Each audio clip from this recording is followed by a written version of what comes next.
A pergunta é: será que tinha um anjo nessa história? Será que foi um anjo que fez o que fez na vida daquele homem?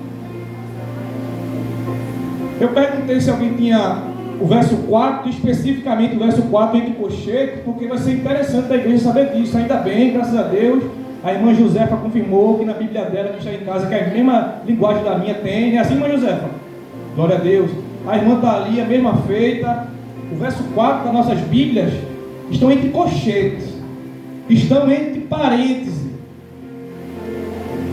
E em qualquer outro versículo da Bíblia, Novo Testamento ou Velho Testamento, você lê qualquer passagem e estiver entre colchetes e estiver entre parênteses, você vai entender a partir de hoje o que significa aquela palavra entre aquele parênteses, entre colchetes. Mas vamos caminhar. A missionária,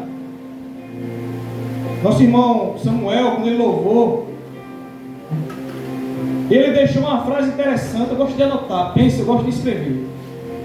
E no refrão do louvor dele dizia assim: Jesus é tudo para mim, quando ninguém. Jesus é tudo para mim, quando ninguém mais me enxerga. Jesus é tudo para mim, mesmo quando ninguém não está me vendo, não está enxergando, mas Ele é tudo para mim. Lembra do louvor que dizia assim: eu cuido de você, no mínimo detalhe. Eu quem? É Jesus. Aí diz assim: eu abro a porta e fecho a porta no tempo certo. Quem? Eu quem? Jesus. Aí diz assim: se for possível, eu quem? Jesus. Eu abro o mar só para você passar.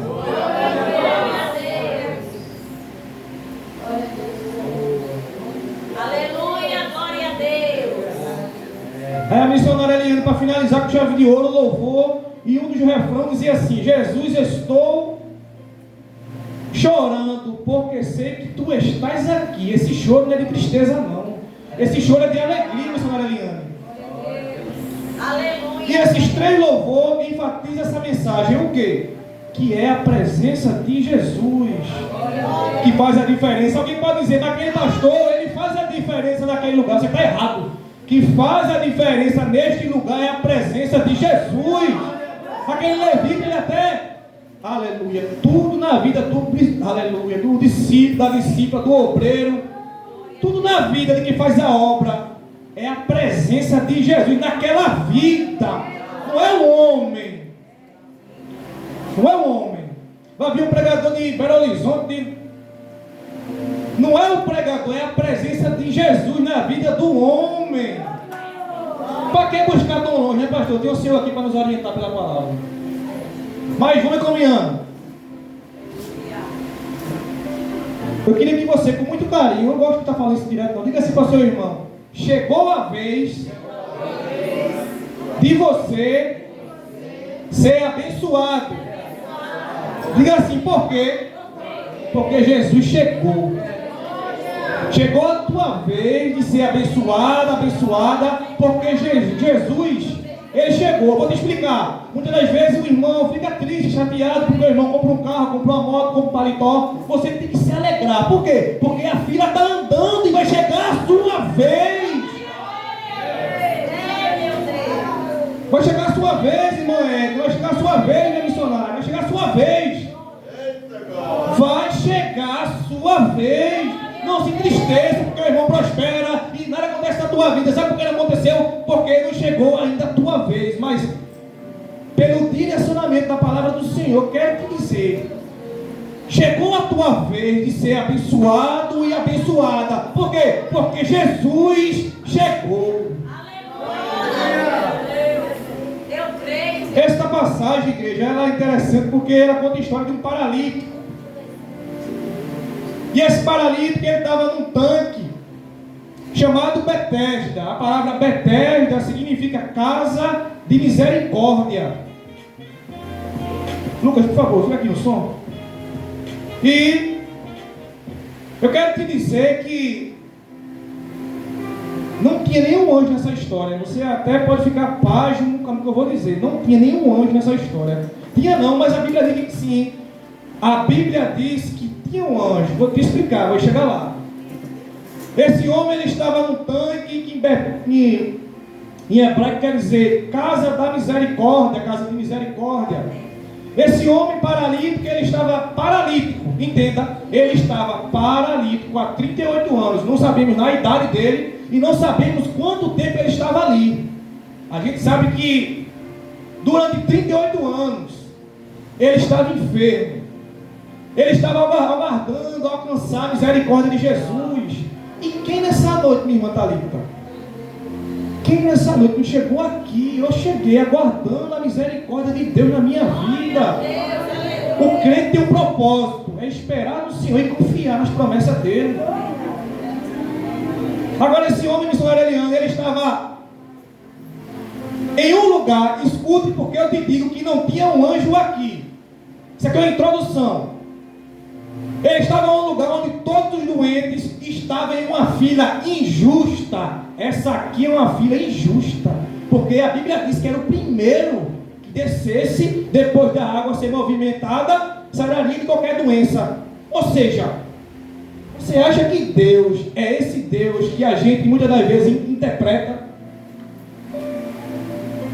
Porque ele estava em uma fila injusta. Como assim? Uma pessoa de um olho só passava na frente dele, tinha um olho, mas tinha a perna boa, conseguia passar, e ele ficando para trás. Uma pessoa que só tinha um braço, correndo, passava na frente dele, porque só tinha um braço. E ele ali, ele estava ali, naquela fila injusta. Talvez, eu não sei, talvez, eu disse para a igreja que vai chegar a tua vez de ser abençoado, mas talvez pode estar demorando tanto que você se pergunta, mas meu Deus, que injustiça é essa? Por que isso está acontecendo na minha vida? O que é que está acontecendo que eu não saí do canto, que eu não prosperei? É porque Jesus ainda não chegou, mas a partir dessa noite eu profetizo para a tua vida, que os teus projetos, os teus planos está na mão daquele que tem a direção certa, porque a tua vez de ser abençoado chegou. Esse homem estava ali naquele tanque, ninguém sabe até quanto tempo ele estava naquele tanque. A Bíblia não diz quanto tempo ele estava no tanque.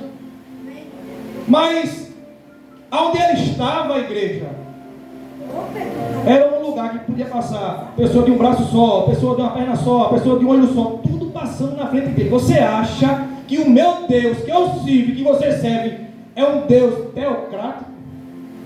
Você acha que Deus vai ver a necessidade dos irmãos que todo mundo precisa aqui? Ele vai deixar alguém passar na frente de alguém? Aleluia. Mas eu quero te dizer, não tem demônio, não tem anjo e não tem homem que impeça de Jesus de te abençoar. Não. Mas ela fez isso, não tem mulher, não tem homem, não tem anjo, não tem... Aleluia. Glória a Deus, eu creio, meu Deus. Não tem ninguém que impeça Jesus de te abençoar, igreja. Aleluia. Capítulo 5, verso 1, a Bíblia diz: passadas essas coisas, havia uma festa em Jerusalém, e Jesus subiu para lá. Passadas que coisas? Jesus, ele tinha acabado de curar o filho do oficial do rei. E Jesus agora se direcionava para Jerusalém. Ele subia para Jerusalém. A Bíblia diz que estava acontecendo uma festa lá. Que festa? A Páscoa. Estava acontecendo a festa da Páscoa. Festa essa que muitos cordeiros, aleluia, muitos cordeiros eram sacrificados em Jerusalém pelos pecados de muitos. Cada família levava um cordeiro e era sacrificado em Jerusalém. Aí a Bíblia diz, ora, em Jerusalém havia próximo a porta das ovelhas. Escute,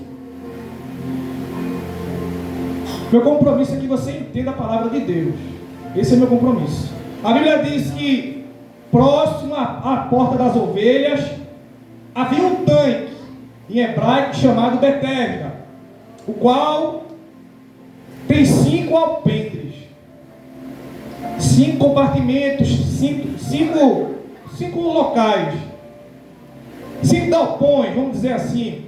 Mas interessante é que do templo, pastor, eu quero que você entenda, do templo de Jerusalém até esse tanque chamado Betesda, era 200 a 300 metros. Estava acontecendo um culto verdadeiro aqui em Jerusalém. Estava acontecendo um culto verdadeiro ao Deus verdadeiro em Jerusalém. Mas a 200 metros existia um tanque. E esse tanque tinha 5 pavilhões. E o interessante é que os sacrifícios dos cordeiros que aconteciam em Jerusalém, os cordeiros tinham que passar por um corredor, olha para cá. E nesse corredor que eles passavam de acesso até Jerusalém, era muito cordeiro, muito. De lado desse corredor existia um tanque. De lado desse corredor existia um tanque. A arqueologia, ela trabalha pareada com a Bíblia, porque encontraram esse lugar. Encontraram esse lugar por onde passavam as ovelhas e ia ser sacrificado em Jerusalém. E de lado da passagem das ovelhas, você me entende? Você me entende? Amém? E de lado desse corredor, irmã Marina, tinha esse tanque. O mover de tantas ovelhas passando fazia com que a água se agitasse. Meu irmão, como assim? Vou lhe explicar melhor ainda, você vai entender. O que estava acontecendo ali, igreja, era que próximo àquele tanque, o tanque de Betesda, a arqueologia ela encontrou uma estátua de um deus pagão chamado Esculápio. Esse deus, pastor, Esculápio, era o deus da cura, da medicina. Enquanto tinha os verdadeiros adoradores que iam para Jerusalém adorar Deus, existia um grupo de pessoas que ficavam aqui, adorando uma imagem, aleluia, adorando uma imagem de um deus grego, Esculápio. Se você pesquisar na internet, você vai ver que Esculápio era o deus da cura. E tinha um grupo de pessoas que, segundo a crença, acreditava que o mover daquelas águas podia curar qualquer um que entrasse ali. Mas é bem simples. As ovelhas passavam naquele corredor, todas as ovelhas que passavam para ser crucificadas faziam com que a água se movesse. E ali, de junto daquele tanque Betesda, tinha esse templo. Pessoas que vão buscar sua cura, um livramento, uma libertação do marido da cachaça, uma libertação do filho das drogas, que vão para Catimbó, que vão para trabalho, que vão procurar Deus verdadeiro. Aleluia. Vão afinar as pernas para esse lugar e nada vai acontecer, porque estão buscando um Deus falso, minha irmã Edna. Entenda. E acontece que a Bíblia diz que eram 5 pavilhões, eram 5 compartimentos, 5 locais, muita gente. O verso 3, a Bíblia diz que nele jazia grande multidão de enfermos, cego, paralítico e coxo. Aí o verso 3 diz, esperando, aleluia, o movimento das águas. Se você vir para um culto esperando o movimento das águas de uma profecia, o movimento das águas de um louvor, o movimento das águas do irmão que está ao seu lado, você vai sair da mesma forma que entrou. Você tem que chegar no culto com a convicção que Jesus vai trabalhar na tua vida. Muita gente vem atrás de movimento, pastor. A Bíblia diz que aquele pessoal estava aguardando movimento. Aleluia. Crente em movimento.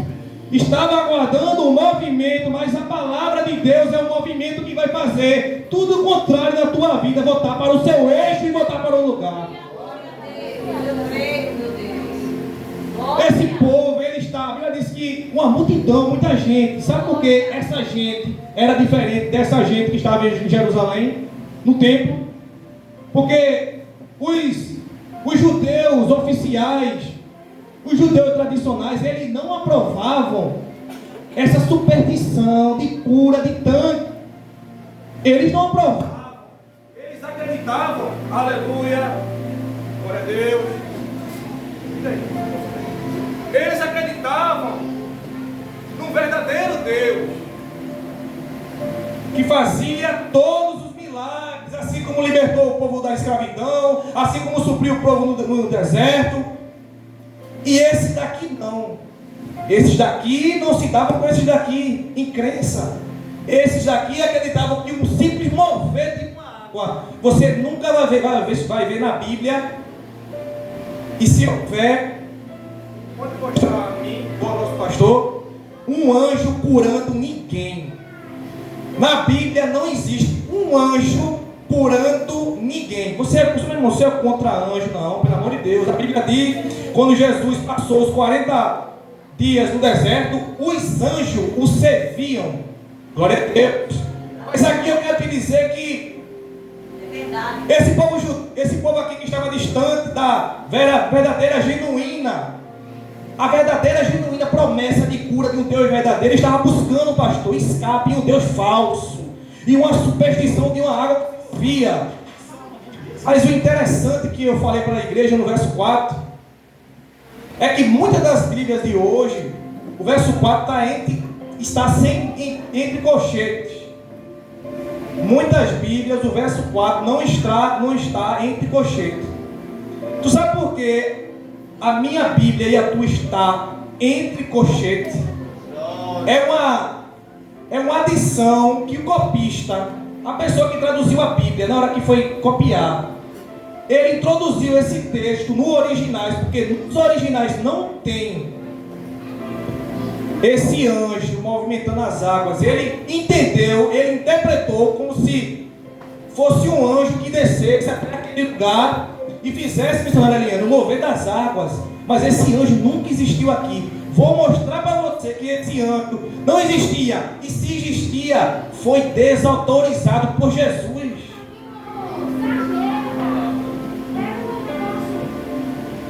A pessoa que copiou a Bíblia, o copista, ele se deparou com esse texto e ele adicionou. O quê? Ele colocou que a Bíblia diz: esperando o mover das águas a ponto e, portanto, um anjo descia a certo tempo. Ora, esse anjo, ele tem um problema. Era o primeiro que descia, lembra? Era o primeiro que descia após a água ser agitada. Curaria qualquer um. Dor de coluna, dor de cabeça, tudo. A Bíblia diz que a certo tempo, é dois fatos que eu quero que você pense comigo. A certo tempo descia um anjo. Oxe, Jesus já trabalha agora, 9 horas, trabalha mais. A certo tempo descia um anjo, então não era direto. O meu Deus, o teu Deus, ele trabalha de manhã, de tarde e de noite, a meu e o teu favor. Aí a Bíblia vai dizer que era o primeiro. Está aqui um problema. Jesus não cura só o primeiro. Essa fila não existe. Aleluia. Nas mãos de Jesus, ele cura o primeiro, ele cura o segundo, ele cura o terceiro, ele cura o quarto, ele cura o quinto, ele cura o sexto. Essa fila injusta não existe na vida do meu Deus. Eu queria que você refletisse. Se existia um anjo, tudo bem, mas só era o primeiro. Oh meu Deus, e aquela pessoa que não pode se movimentar, como é que ela vai chegar lá embaixo? Eu creio, Jesus, eu creio. Você acha que Deus não está vendo que aqui tem primeiro, tem segundo, tem terceiro? Todo mundo aqui precisa alcançar uma bênção e uma cura da parte do Senhor. Aí a Bíblia vai dizer que estava ali, verso 5, um homem enfermo há 38 anos, ponto. Ele estava doente há 38 anos, não que ele estava ali deitado há 38 anos, não. Não se sabe o nome dele, sua idade. Aí o interessante é o verso 6, que diz assim: Jesus, vendo, diga comigo, vendo. Jesus vendo, deitado e sabendo, diga sabendo. A Bíblia diz que Jesus vendo deitado e sabendo que estava assim há muito tempo. Jesus sabe. E Ele está vendo que você está precisando disso há muito tempo. Glória a Deus. Jesus está vendo e Ele sabe que você está precisando de algo há tanto tempo. Olha, interessante é que o verso 6, a gente lê um pouco despercebido, vendo detalhes, sabendo que estava assim há muito tempo. Disse-lhe Jesus. Jesus faz uma pergunta e diz: olha, quer ser curado? Paz, meus irmãos. Ele não responde. Ele vai ser curado daqui a pouco, não é agora. E ele não respondeu isso. A Bíblia diz que Jesus disse, pergunta a ele: queres ser curado? É Jesus dizendo para ele, para mim e para você. Não é o tanque que vai te curar. Não é campanha, não é festividade. Eu quero saber, tu quer ser curado? Jesus faz uma pergunta a esse homem, pastor, que me surpreende a sua resposta. Ele não diz, quero, Senhor, sinto, não. O verso 6, Jesus pergunta: tu queres ser curado? Tu me adora, tu faz a obra, mas eu quero saber. Não quero saber de tanque, eu quero saber se você quer ser curado. Aleluia, glória a Deus. Aleluia, glória a Deus. Muitas pessoas botam fé em campanha, ficam de festividade. Eu quero te dizer, Jesus está perguntando nessa noite: quer ser curado, quer ser curada? O que é que eu quero saber? O que é que você quer? Você está esperando campanha, festividade para me dizer? Eu quero saber agora. Você quer ser curado? Aí a Bíblia diz que, verso 7, respondeu o enfermo. Escute o que ele vai responder: Senhor, olha, não tem ninguém que me leve até o tanque depois que a água é agitada, pois desce outro antes de mim. Esse homem, pastor, a única coisa que ele estava respondendo para Jesus foi a dificuldade que ele tinha de descer e chegar lá. Mas Jesus está perguntando: tu quer ser curado? Não é o tanque que vai te curar, é eu que vou te curar. Tu queres ser curado? Era o dono da cura falando com ele. Aleluia, o dono da cura está nesse lugar ouvindo o meu e o teu clamor.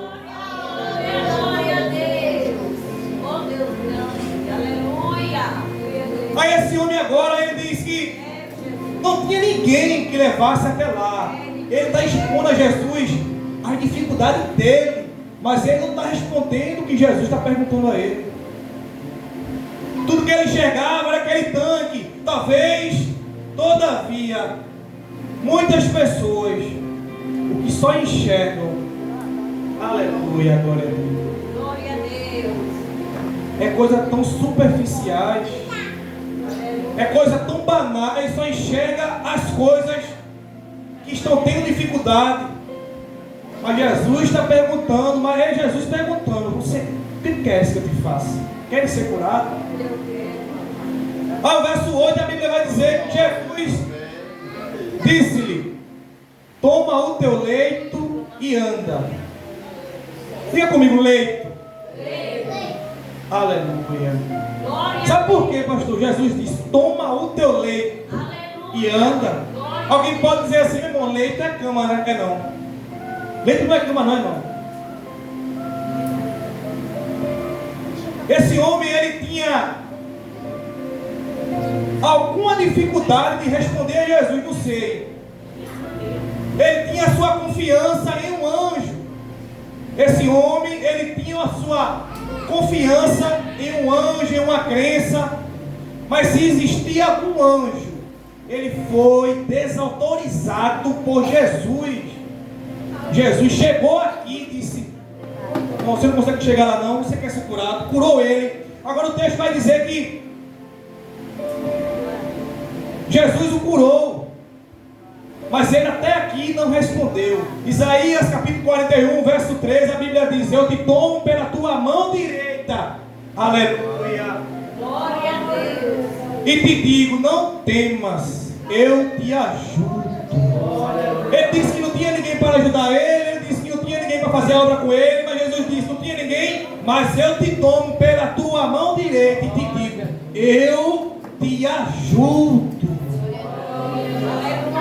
Aleluia, glória a Deus. Esse homem, ele estava, pastor, em um lugar. Se tinha alguma cura ali, não era de Deus, era alguma coisa que estava acontecendo acontecendo naquele tempo, mas não era de Deus. Jesus chega naquele lugar e quebra todo o protocolo e cura esse homem. Esse homem agora é curado. E o verso 9, a Bíblia vai dizer, verso 9: logo aquele homem ficou curado e tomou o seu leito e partiu. Diga comigo, leito. A palavra leito, isso aqui é interessante, eu gosto de estudar um pouco. A palavra leito aqui, em grego, é krabatos. O que é isso? Significa feito de palha, podendo se enrolar. Aquele homem, ele estava carregando uma esteira. Porque Jesus sabe da minha e da sua capacidade de carregar as coisas, pastor. Talvez pode estar muito pesado para o Senhor, mas Jesus sabe da sua capacidade de carregar essa obra no seu ombro. A palavra aqui é krabatos. Significa feito de palha, podendo se enrolar. Quando Jesus diz, toma o teu leito e anda. Ele sabia que ninguém conseguia carregar uma cama sozinho. Me prove que Jesus sabia que ninguém consegue carregar uma cama sozinho. Se você ler Atos dos Apóstolos, capítulo 15, a palavra lá é clinário. Clinário aqui é maca. Maca aqui é cama. Porque aqui em Atos dos Apóstolos, capítulo 5, versículo 15, a Bíblia diz que levavam os enfermos e doentes e colocaram em sua maca. A palavra ali, maca, é cama. Ninguém carrega a cama sozinho, pastor.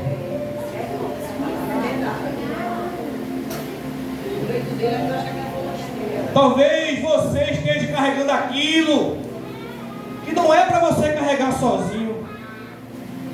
Mas eu quero focar aqui, que nesse texto aqui Jesus diz, levanta teu leito e anda. Sabe o que está acontecendo aqui? Tem ocasião, pastor. Essa é a ocasião.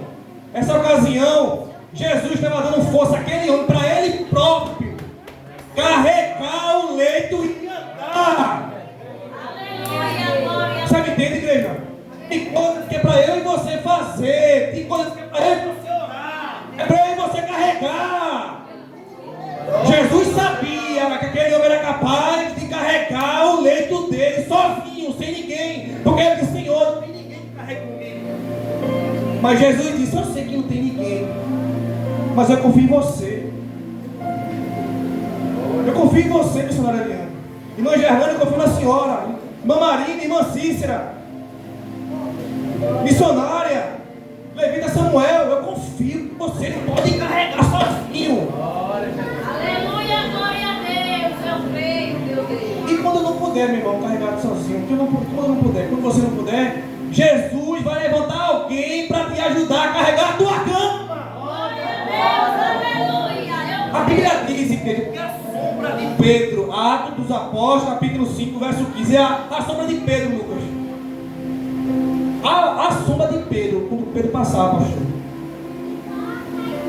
curava. Aleluia, glória a Deus. Curava aqueles enfermos, aquelas pessoas que estavam deitadas em sua maca. Mas quem levou a maca? Aquelas pessoas que Jesus usou. Jesus usa pessoas para carregar muitas das vezes coisas que a gente não consegue, igreja. Se a oração, se na sua igreja tiver uma mulher de oração, não é feio não, percebe, minha irmã, me ajude em oração.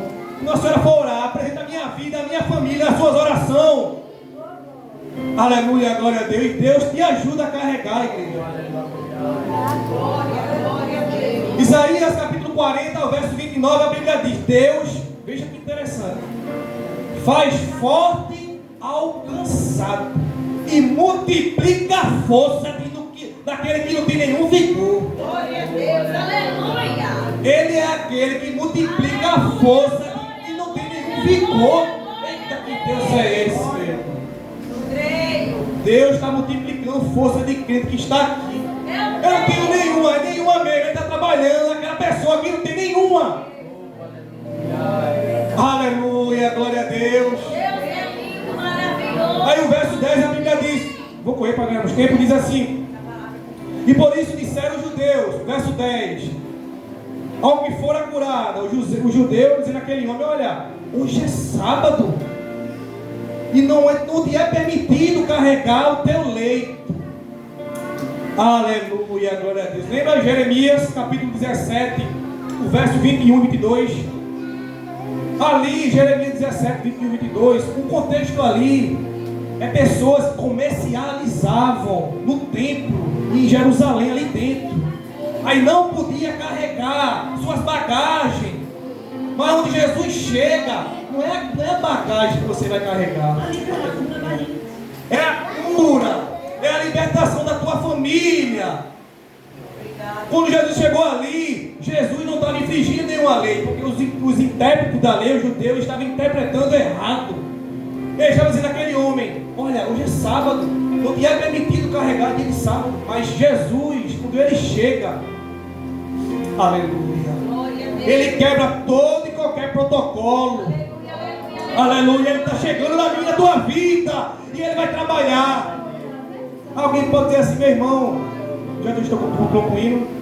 Meu irmão, você está dizendo que Jesus chegar na minha vida, ele já chegou, já veio para a terra, é verdade, porque João 3,16 a Bíblia diz que Deus amou o mundo de uma tal maneira. Escuta isso aqui, já estou terminando. Deus amou o mundo de uma tal maneira que deu seu Filho unigênito para todo aquele que nele crê, não pereça, mas tenha vida eterna. Sim ou não? Sim. Jesus veio, escuta essa palavra, veio, morreu por mim e por você, ressuscitou e voltou para o Pai, voltou para o céu. Alguém pode dizer assim: meu irmão, tudo isso aconteceu, mas quando é que ele vai voltar? Mateus capítulo 24, versículo 36, a Bíblia diz, Jesus dizendo: quanto àquele dia e hora, nem os anjos do céu, nem o Filho do Homem, senão o Pai. Jesus está à direita de Deus, sabe por quê? Aguardando o seu Pai, Deus dizer: vá, meu filho, buscar a tua amada, vá buscar a tua igreja. Jesus veio a primeira vez, aleluia, fez os milagres que fez e voltou. Talvez a minha e a tua vida continue assim até o dia que ele raiar nas nuvens, porque a Bíblia diz que só Deus sabe a hora e o dia que ele vai raiar na nuvem. Quando ele raiar, ele chamará a sua igreja. É a presença de Deus, igreja, que faz a diferença na tua vida. Não vem atrás de pregador, não vem atrás de levita, não vem atrás de... aleluia, é a palavra de Deus, é a presença de Jesus que faz a diferença. Esse homem, ele estava em um lugar onde ele via as águas movimentarem. Que movimento que não é de Deus tem? Aqui é um deles. Mas que a partir dessa noite, o Espírito Santo do Senhor, amém? Amém? Venha trabalhar na minha e na tua vida. Eu já agradeço a minha rica oportunidade de Jesus. Louvado seja Deus. Aleluia, Jesus. Foi forte a palavra. Glória a Deus. Eu recebi tudinho, meu Deus. Glória. Aleluia, glória a Deus. Com a permissão do meu presbítero George, Glória a vou só Deus. colocar uma pimenta em cima. Posso colocar? Foi falado aqui que esse tanque no hebraico significa tanque de Betesda, significa casa de misericórdia. Mas ninguém teve misericórdia. Só tinha o nome Casa de Misericórdia. Agora tem uma coisa: cadê essa misericórdia? Um passava na frente do outro e não queria nem saber, né? Veja como é que é as coisas. E outro detalhe: quando Jesus chegou, o anjo desapareceu. E o negócio não estava sendo com o anjo que estava movimentando aquelas águas, assim, presbítero. Mas quando Jesus chega,